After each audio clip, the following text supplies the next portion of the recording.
UK government's £40 billion black hole, 5 ways they could fill it. One, cut spending, or at least pretend to. They could say, we need to make tough choices. That translates to cut services, not really the system we operate in. You'll hear them talk about wars or refugees, but that's tiny compared to what the UK spends overall. Defense costs in this country are at 60 billion, and refugee support is about 5 billion. Together, that's less than 1% of all of government spending. Some of that defense money is also tied up to NATO, and we can't even just cancel that.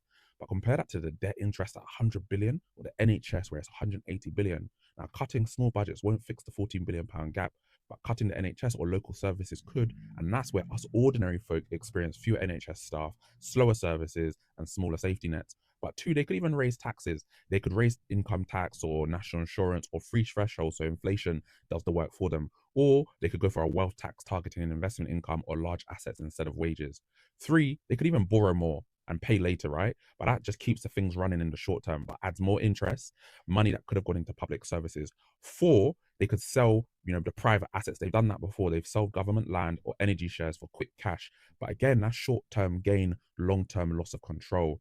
But five, they could tighten benefits or pensions, freezes increase or raise the age to qualify. And that basically means people, the ordinary people, lose spending power, even if nothing officially cuts. So when politicians say tough choices, most people just say tougher lives. It's peak. What would you do?